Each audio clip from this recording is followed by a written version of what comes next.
नमस्कार दोस्तों, आप सभी का स्वागत है एमएसएससी नोट्स में। तो दोस्तों, जैसे कि हमारी पर्यावरण की एनसीईआरटी की जो सीरीज चल रही थी, जिसमें हमने आपको एक एक इंपॉर्टेंट पॉइंट छांट छांट के निकाल के बताया था और आपके सामने 2 से 3 पार्ट में उसको कंप्लीट कराया था और आपने उसको देखा है।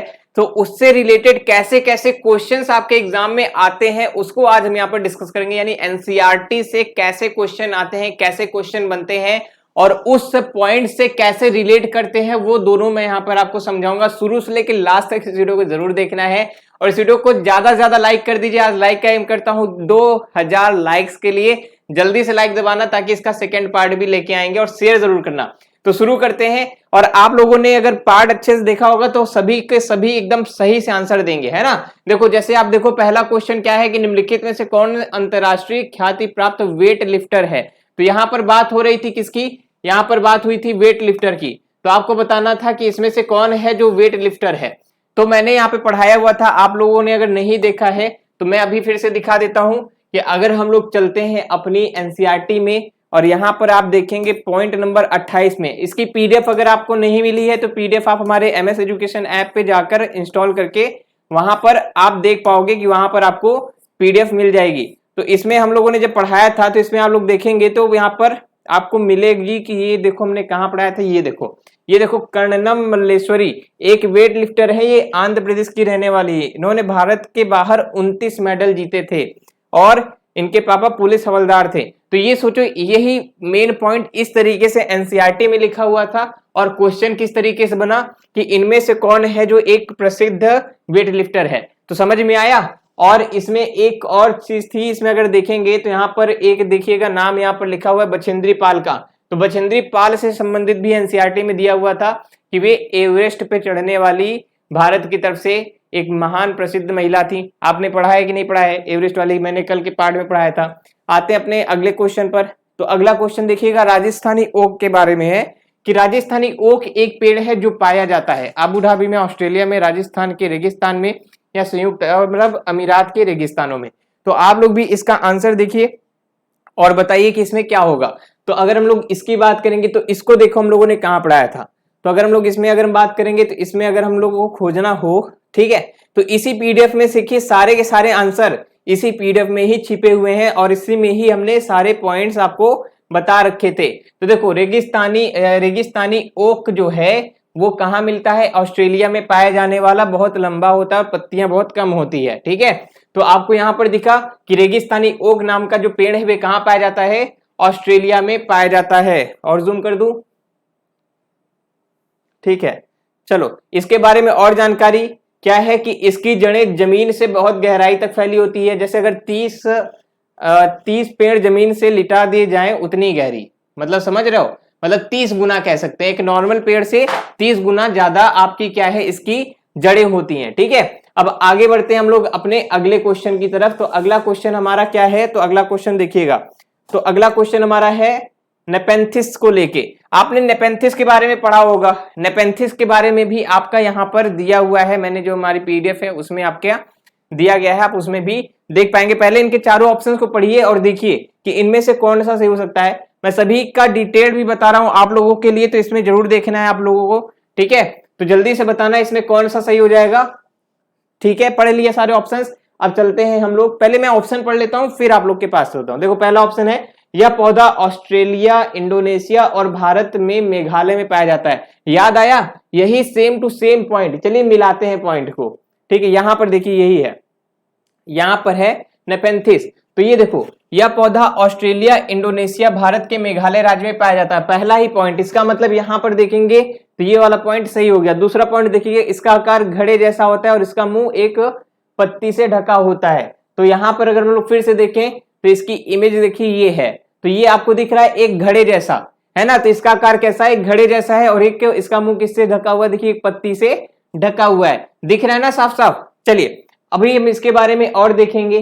तो यहां पर देखिए, तो दूसरा ऑप्शन भी सही है। तीसरा ऑप्शन, यह केवल छोटे कीड़े मकोड़ों को खाता है। तो यहाँ पर एक बात ध्यान रखना है, यहाँ पर लिखा है यह केवल, तो यह केवल छोटे कीड़े मकोड़ों को खाता है। फिर से यहाँ पे अगर मिलाने की कोशिश करें तो यहाँ पर देखो क्या लिखा था, यह पौधा कीड़े मकोड़े और छोटे जीवों का शिकार करता है। तो यहाँ पर अलग है, यहाँ पर केवल कीड़े मकोड़े नहीं, यहाँ पर छोटे जीवों का भी शिकार करता है। इसलिए आपका ये वाला जो ऑप्शन है सी वाला गलत हो जाएगा। ठीक है, यह केवल और यह छोटे कीड़े मकोड़ों को खींचने के लिए मोहक आवाज, तो ऐसा कहीं हमने पढ़ा नहीं है, इसलिए आपका ऑप्शन नंबर बी मतलब सी और डी गलत हो जाएगा। कौन सही है? A and B. तो कौन सा ऑप्शन सही हो गया इनमें? आपका पहला वाला देखिए ए एंड बी, ये आपका क्या हो गया? सही हो गया। समझ में आ रहा है किस तरीके से क्वेश्चंस बनते हैं? जो हमने पर्यावरण की आपको पीडीएफ दी हुई है, जो पढ़ाया हुआ है वीडियोस में, अगर नहीं देखा है, वीडियो को समझना है, देख लीजिएगा। अभी भी वीडियो पड़ा हुआ है, जिन्होंने नहीं देखा है उसको मैंने कितने अच्छे से समझाया है और ऐसे ही क्वेश्चंस बनते हैं। अगला क्वेश्चन देखिएगा, चिरोआ नाच कहां के लोग करते हैं? जल्दी बताना है। झारखंड, मिजोरम, मणिपुर या आपका यहां पर दिया हुआ है, जल्दी बताना है। तो कहां पे होता है? तो अगर हम लोग इसकी बात करेंगे तो चिरोआ नाच जो होता है ये मिजोरम में होता है। ये जब फसल कटती है तब उसकी खुशी में होता है। यहाँ पर कहाँ पर है, मैं अगर खोजने की कोशिश करूं तो आपको यहीं पर मिलेगा। अगर देखूं शायद 108 पे था पॉइंट नंबर, ये देखो यहाँ पे चिरोआ की जगह चिराओ नाच है। ये कहाँ पर है? मिजोरम में होता है और ये नाच फसल कटने पर किया जाता है। ठीक है, मतलब एक प्रकार से ऐसा डांस है जब फसल कट जाती है तो उस खुशी में क्या करते हैं मिजोरम के लोग, ये डांस करते हैं। तो यहाँ पर आपका ऑप्शन नंबर कौन सा सही हो जाता? ऑप्शन नंबर 2 करेक्ट हो जाएगा। आगे बढ़ते हैं अगले प्रश्न पर। नारियल डली हुई किसी भी करी के साथ उबला हुआ टैपियोका। देखो यहाँ पे आपके दिमाग में रखना है, यहाँ पर जो टैपियोका की बात कर रहा है, ठीक है, तो यहाँ पर टैपियोका सबसे पहले ये समझ लो कि पाया कहाँ जाता है। तो हम लोगों ने टैपियोका पढ़ा हुआ है, कहाँ पाया जाता है? केरला में पाया जाता है। कहाँ पाया जाता है? केरल में पाया जाता है टैपियोका। तो इससे ही हमको अंदाजा हो जाएगा कि केरला कहाँ, ये अगर टैपियोका की बात करेगा तो ये हमारा किसका हो जाएगा? केरल का हो जाएगा। आपका ऑप्शन नंबर 2 करेक्ट हो जाएगा। क्लियर है बात? समझ में आ रही ना आप लोगों को? चलिए बहुत अच्छा। अगला, आमतौर पर यह माना जाता है कि रात में जागने वाले जानवर हर चीज को जिस रंग में देखते हैं वह रंग कौन सा है? मैंने इसको पढ़ाया भी है। अगर आप लोग नहीं देखेंगे, नहीं देखा है वीडियो को, तो मैं बार बार बोलूंगा कि जरूर उस वीडियो को देखें। और उसकी बात करेंगे तो कहां पर है, जल्दी से बताना। इसमें अगर हम पीडीएफ में खोजने को जाएं तो हमें कहां मिल जाएगा? जल्दी से आ जाओ। चलो तो 78 ये है। देखो यहां पर लिखा हुआ है, जानवर हर चीज को सफेद और काली में ही देख पाते हैं। जब भी रात का समय होता है यानी ब्लैक एंड व्हाइट में देख पाते हैं। जो भी जानवर होते हैं जब भी रात का समय होता है तो उसमें ब्लैक एंड व्हाइट में देखते हैं। तो देख रहे हो यहाँ पर दिखा हुआ है, मतलब एक एक चीज का यहाँ पर दिखा हुआ है। स्लॉथ का भी क्वेश्चन बना हुआ था, ये भी दिमाग में रखना है। इसका भी क्वेश्चन आया हुआ है, इसमें शायद मैंने उसको लिया नहीं, अगले पार्ट में ले लूंगा, लेकिन स्लॉथ वाला भी आता है। तो बात यह है कि इस पीडीएफ में जितने भी पॉइंट्स दिए हुए हैं, पॉइंट टू पॉइंट आपके क्वेश्चंस बनते हैं हर पॉइंट पे। और कैसे क्वेश्चन बनते हैं वो मैंने वीडियोस में डिस्कस किया है। वीडियो नहीं देखा है तो देख जरूर लेना। इसमें क्या हो जाएगा आपका? ऑप्शन नंबर 1 काला और सफेद। आगे देखो अगला, केचुआ को किसानों का मित्र माना जाता है। इसके लिए निम्नलिखित में से कौन सा सही कारण है? कारण चुनना है। केचुए मित्र पत्तियों और पौधों को खाते हैं तथा इनके मल से जमीन उपजाऊ बनती है।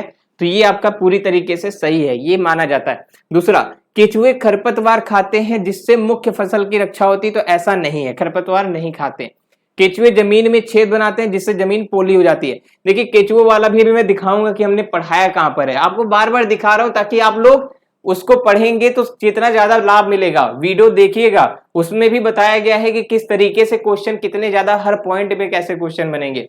तो केचुए जमीन के छेद बनाते हैं जिससे जमीन पोली हो जाती है। केचुओं द्वारा बनाए गए छेदों से जमीन को आसानी से हवा और पानी मिल जाता है, तो सही है। तो अगर हम इसमें बात करें तो कौन सा सही है? पहला सही है, तीसरा सही है, चौथा सही है। तो इसमें से अगर देखा जाए तो डी, बी और ए, तो डी, बी और ए का है कहीं देखो, मतलब डी, ए, सी, डी, तो ए, सी, डी ये वाला चौथा ऑप्शन देखिएगा। तो यहाँ पर आपका पहला सही है, तीसरा सही है और चौथा सही है। तो आपका चौथा ऑप्शन यहाँ पर सही हो जाएगा। अगर मैं केचुओं वाला अगर आपको दिखाने की कोशिश करूं तो आपको कहाँ मिल जाएगा? ये 106 नंबर पे मिलेगा। एक्चुअली बार बार मुझे इसको ऊपर नीचे करना पड़ रहा है, तो मिलेगा कहाँ पे है? ये बछेंद्री पाल का देखिए यहाँ पर है, दिख जाओ। चलो ये रहा केचुए का, दिख रहा है? देखो सेम टू सेम यही स्टेटमेंट यहाँ पर लिखा हुआ है। केचुए जमीन में छेद बनाकर रहते हैं जिसमें जमीन पॉली या खोखली हो जाती है। ठीक है, देखो यहाँ पर सेम टू सेम एक एज जो स्टेटमेंट वहां पर बोला है वही यहाँ पर भी। यहाँ पर झूम खेती पे भी एक क्वेश्चन पूछा गया था, तो इस पॉइंट को भी आप लोग पढ़ेंगे, इंपॉर्टेंट है, याद रखना है। अब चलते हैं अगले प्रश्न पर। अगला प्रश्न देखता है क्या कहता है। यहाँ पे एक मैंने लिया हुआ है, मैप वाले भी एक दो क्वेश्चन ले लिए थे ताकि अगर आपको मैप में कोई समस्या हो तो आप लोग वो भी समझ लेना। बताना है इनमें से कौन सा समुद्र तट अरब सागर पर स्थित है। ठीक है, तो अरब सागर पर स्थित है, 4 ऑप्शन आपको दिया गया था। तो अरब सागर के लिए हम लोग यहाँ पर मानते क्या है, तो अरब सागर के लिए हम लोग यहाँ पर क्या मानेंगे, तो अरब सागर देखिए ये होता है अरब सी, पहले ये समझ लीजिए कि अरब सागर का क्या मतलब होता है। हिंद महासागर जानते हैं, हिंद महासागर को 2 भागों में बांट दिया जाता है। जो भारत के जो पश्चिमी तट होता है उसको अरब सागर और इधर बे ऑफ बंगाल यानी बंगाल की खाड़ी कहा जाता है। तो यहाँ पर देखो अरब सागर के संबंधित देखिए कौन कौन से राज्य, यहाँ पर गुजरात है।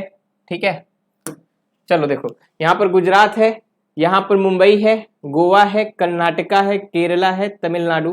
ठीक है, तो अब इसमें देखो कौन कौन सा दिया हुआ है, गुजरात, कर्नाटका, केरला। ऑप्शन नंबर 2 दिख रहा है, यहाँ पर देखो, यहाँ पर कर्नाटका है, ओफो देखो कर्नाटका है, केरला है और महाराष्ट्र, और यहाँ पर देखिए गुजरात। ठीक है, तो ये 3 राज्य आपको दिख रहे हैं, यहाँ पर साफ साफ नहीं दिख रहे हैं तो मैं मार्क कर दूं। देखिए यहाँ पर केरला का दिख रहा है, ये कर्नाटका दिख रहा है, यहाँ गुजरात दिख रहा है, ये तीनों कहाँ के हैं, अरब सागर से संबंधित हैं। तो ऐसे आपको याद रखना है। इसी तरीके से आपको यहाँ के लिए भी याद रखना है, जैसे उड़ीसा है कहाँ से संबंधित है, ये बे ऑफ बंगाल से संबंधित है। ठीक है, यहाँ पर जो आंध्र प्रदेश है वो कहाँ संबंधित है, बे ऑफ बंगाल से लगा हुआ है, तमिलनाडु बे ऑफ बंगाल से लगा हुआ है। ऐसे करके ये सारे आपको याद रखना पड़ेगा। इस वजह से मैंने पहले भी बोला था कि जो समुद्री इलाके वाले होंगे तो उनको भी आपको दिमाग में रखना है कि कैसे आएंगे। इसमें आपका ऑप्शन नंबर 2 करेक्ट हो जाएगा। आगे देखिएगा अगला क्वेश्चन, ताजमहल के पीले होने का कारण, ये आप लोग जानते हैं सल्फर डाइऑक्साइड होता है, जो हर बार पहली बारिश होती है तो उसमें सल्फर डाइऑक्साइड की मात्रा होती है, इस वजह से ताजमहल का कलर जो होता है डल होता जा रहा है। अगला, गोलकोंडा किला किसने बनवाया था, तो गोलकोंडा वाला भी हमने पढ़वाया ही था। इसमें जब पीडीएफ देखेंगे उसमें 95 नंबर वाला अगर पॉइंट पे जाएंगे तो आपको गोलकोंडा वाला मिल जाएगा। काकतीय राजवंश ने यहाँ पर बनवाया था, इसका आपका ऑप्शन नंबर 4 आपका सही हो जाएगा। आगे चलते हैं अगले प्रश्न पर। यहां देखिएगा कौन सा राज्य जम्मू कश्मीर के पड़ोसी राज्य हैं, इनमें बताना है जम्मू कश्मीर के पड़ोसी राज्य इनमें से कौन से हैं। चारों ऑप्शंस दिख रहे हैं अच्छे से साफ साफ, चलो ठीक है तो जल्दी बताना, जम्मू कश्मीर से जुड़े हुए राज्य कौन से हैं। चारों ऑप्शन को देख लिया। अब देखो यहाँ पर जम्मू कश्मीर है आपका, इसके पास में देखिए जस्ट जुड़ा हुआ हिमाचल प्रदेश है और जस्ट यहाँ पे जुड़ा हुआ आपका क्या है, पंजाब। तो आप जब भी जहां पर देखेंगे तो पंजाब और हिमाचल प्रदेश ये दोनों आपके जम्मू कश्मीर से जुड़े हुए क्षेत्र हैं। तो यहाँ पर देखिए हिमाचल प्रदेश और पंजाब, आपका ऑप्शन नंबर कौन सा सही हो गया, दूसरा।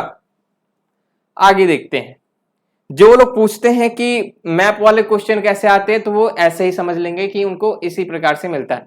नीचे दिए खाद्य पदार्थों के लिए किस समुच्चय में लौह तत्व प्रचुर मात्रा में होता है, यानी आयरन की मात्रा जिसमें सबसे ज्यादा होती है, तो आंवला में होता है, पालक में भी होता है, गुड़ में भी होता है। तो यहाँ पे पहला ही ऑप्शन सही हो गया। तो यहाँ पर आपका ऑप्शन नंबर 1 करेक्ट हो गया कि जो आयरन की मात्रा सबसे ज्यादा होती है वो आंवला, पालक और गुड़ में होती है।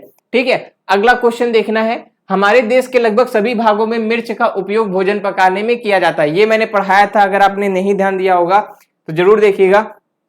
यहाँ पर क्या कह रहा है कि और हमारे देश में मिर्च लाने के लिए पुर्तगाली लेके आए थे। मैंने आपको बताया था कि आलू भी लेके आए थे, तंबाकू भी लेके आए थे, अगर आपने देखा होगा। तो इसमें ये बताना है कि कहां से लेके आए थे। ठीक है, तो कहां से लेके आए थे ये बताना है। तो इसमें दक्षिण अमेरिका, ऑप्शन नंबर 2 करेक्ट है। इसको हमने पढ़ाया कहां पे है, यहाँ पर देखेंगे आप 85 नंबर। ठीक है, अगर हमारा आप यहाँ पर पीडीएफ में जाएंगे तो आपको 85 नंबर जब मिलेगा, जहां पर ये कौन सा चल रहा है, चलो खुलने दो, देखते हैं कब तक खुलता है। 85 नंबर ये देखो यहाँ पर है। देखो मिर्च को पुर्तगाल देश के व्यापारी दक्षिण अमेरिका से भारत लाए थे, दिख रहा है यहाँ पर, मिर्ची को पुर्तगाल देश के व्यापारी दक्षिण अमेरिका से भारत लाए थे। देखो पूरा क्वेश्चन आपको एनसीईआरटी पे ही मिलता है ना, लेकिन एनसीईआरटी में भी पूरी एनसीईआरटी आप पढ़ेंगे तो कितना समय मिलेगा। लेकिन सोचो कि जो मैंने बनाया हुआ है पूरी पीडीएफ, इसमें कितना ज्यादा चीजें हैं, जैसे इसमें सोचिए कितनी सारी चीजें हैं, ये सारे कहीं ना कहीं किसी ना किसी तरीके से आपसे पूछ लेगा। अगला देखते हैं अगले क्वेश्चन में। अगला क्वेश्चन था कि निम्नलिखित में से कौन सा पक्षी कैक्टस पौधे के कांटों के बीच अपना घोंसला बनाता है। क्वेश्चन दिख रहा है पूरे तरीके से, ठीक है दिख रहा है। बोला है कि निम्नलिखित में से कौन सा पक्षी कैक्टस पौधे के कांटों के बीच अपना घोंसला बनाता है, शक्करखोरा, बया, कलचिड़ी या फाख्ता। तो फाख्ता यहाँ पे आंसर हो जाएगा, फाख्ता चिड़िया। ठीक है, इसका आंसर क्या होगा, फाख्ता चिड़िया। ये क्या करती है, यह हमारा जो कैक्टस होता है रेगिस्तान में, उससे अपना क्या करती है, घोंसला बनाती है। चलो मैं खोज लेता हूं इसमें, आई थिंक 44 नंबर पे है, यहाँ पर पॉइंट इसका 44 था, ये रही। ठीक है, ये देखो, फाक्टा कैक्टस के कांटों के बीच या मेहंदी की मेघ में घोंसला बनाती है। अब ये सोचो कि ये जो मैंने पीडीएफ बनाई थी, इसमें क्वेश्चन देख के नहीं बनाई थी, लेकिन मैंने जब क्वेश्चन खोजना शुरू किया तो कितने ढेर सारे क्वेश्चन यहाँ से मिल गए। तो फाक्टा चिड़िया जो है कैक्टस के कांटों के बीच यहाँ पर अपना घोंसला बनाती है, ये हमारी चिड़िया हो गई। आगे देखते हैं अगले क्वेश्चन पर। तो अगला क्वेश्चन हमारे पास क्या है, नीचे दिए गए जीवों के समूह में से किनकी दृष्टि श्रेष्ठ होती है तथा वे मनुष्यों की तुलना में 4 गुनी अधिक दूरी तक वस्तुओं को देख लेते हैं। देखो, जब भी कभी भी बात आए, इसको तो ऐसे भी कर सकते थे कि अगर यहाँ पर देखो बाघ, तेंदुआ, सांड, तो सांड के पास ऐसी कैपेसिटी नहीं होती है। यहाँ पर देखो सांप है, कीड़े, छिपकली है, छिपकली पास हो गया नहीं। चौथे ऑप्शन देखिएगा मधुमक्खी, मच्छर, तितली, तो इनकी भी इतनी कैपेसिटी नहीं है। बचा एक ऑप्शन चील, गरुड़ और गिद्ध। तो यहाँ पर इसका आंसर कौन सा हो जाएगा, ऑप्शन नंबर 3 करेक्ट हो जाएगा, चील, गरुड़ और गिद्ध हो जाएगा। अगला क्वेश्चन देखिएगा, अगला क्वेश्चन क्या कह रहा है, नीचे दिए गए पक्षियों की कौन सी प्रजाति झटके से अपनी गर्दन आगे पीछे करती है। तो इसको भी मैंने पढ़ाया था, अगर आप लोग देखेंगे तो इसमें समझ में आ जाएगा कि कहां पर है। ठीक है, तो इसको मैंने कहां पर पढ़ाया था, इसको भी, इसकी भी पीडीएफ पड़ी हुई है, आप वहां पे उसको भी देख लीजिएगा। और ये दोनों पीडीएफ आपको कहां मिलेगी, एमएस एजुकेशन ऐप इंस्टॉल करेंगे तो वहां पर बैनर में ही मैंने डाल रखा है, वहां से ही आप दोनों पीडीएफ ले सकते हैं, देख सकते हैं। तो यहाँ पर मैंने बताया था जो मैना होती है वे क्या करती है, वे झटके से अपनी गर्दन घुमा के पीछे की तरफ देखती है। तो ऐसा करके आपका एक प्रश्न आया हुआ है और ये इसका आंसर हो जाएगा आपका ऑप्शन नंबर 4। आते हैं आज के हम लोग अपने अंतिम प्रश्न पर। तो प्रश्न देखिएगा क्या कह रहा है कि हाथियों के विषय में नीचे दिए गए कथनों पर विचार करना है। हाथी बहुत कम आराम करते हैं, यहां पर देखिएगा, हाथी बहुत कम आराम करते हैं, यह एक दिन में केवल 2 से 4 घंटे ही सोते हैं।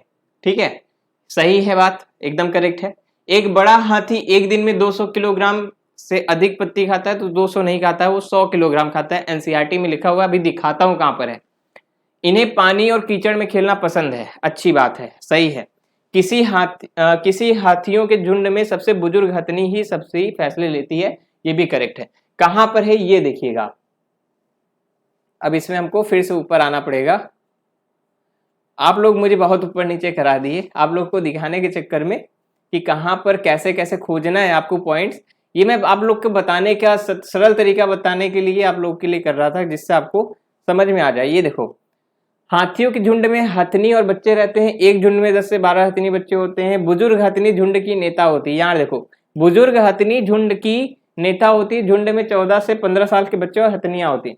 ठीक है, तो ये समझ में आया। दूसरी बात, आपके जो ऊपर वाले पॉइंट्स थे, और क्या था, हाथी को पानी और कीचड़ में खेलना बहुत भाता है, सेम यही पॉइंट था कि नहीं था, हाँ, और उसके शरीर को ठंडक मिलती है। आगे देखो, हाथी बहुत कम आराम करता है, यह दिन में 2 से 4 घंटे ही सोता है। देखो यहाँ पे मैंने मार्क भी किया हुआ है, यानी मार्क किया है, यानी मैंने बताया था कि ऐसे करके क्वेश्चन बन सकता है, आपको ऑप्शन बना सकता है। देखो जो जो मार्क किया था यहाँ पर डायरेक्टली आपके सामने आ गया कि यह दिन में 2 से 4 घंटे। तो क्लियर है बात, समझ में आ गया। और वो वाला देख लीजिएगा 200 किलोग्राम वाला भी, यहाँ एक बड़ा हाथी एक दिन में 100 किलोग्राम से ज्यादा पत्ते और झाड़ियां खाता है, तो यहाँ पर 100 किलोग्राम है ना कि 200, तो 200 वाला आपका क्या हो गया, गलत हो गया यहाँ पर। तो आपका इसमें सही कौन सा हुआ, पहला वाला सही हुआ, तीसरा सही हुआ है, चौथा सही हुआ है। तो तीसरा, चौथा और पहला, ऑप्शन नंबर 3 दिख रहा है आपको ये, तो ये आपका करेक्ट हो गया। ठीक है, समझ में आ गया। तो ये थे हमारे आज के क्वेश्चन, तो ये था हमारा आज का डिस्कशन करना था आप लोगों के साथ कि क्वेश्चन कैसे बनते हैं एनसीईआरटी से, तो उसको हम यहाँ पर डिस्कस किए हैं। उम्मीद है कि वीडियो आपको अच्छा लगा होगा, तो ज्यादा से ज्यादा शेयर जरूर कर दो अपने दोस्तों के साथ और लाइक कर दो एक बार। ठीक है, लाइक करोगे अच्छा लगता है और प्रेरणा मिलती है आगे बनाने के लिए, तो लाइक जरूर करना। अच्छे अच्छे कमेंट कर दीजिए, कमेंट बॉक्स दिख रहा है उसमें अच्छे से कमेंट करिए, प्यारा प्यारा कमेंट करिए, ताकि आगे भी उसकी प्रेरणा मिलती रहे। बाकी अपने दोस्तों को दिखाइए। मिलेंगे हम लोग अपनी अगली वीडियो में, तब तक के लिए सभी को बहुत बहुत धन्यवाद। नमस्कार, जय हिंद।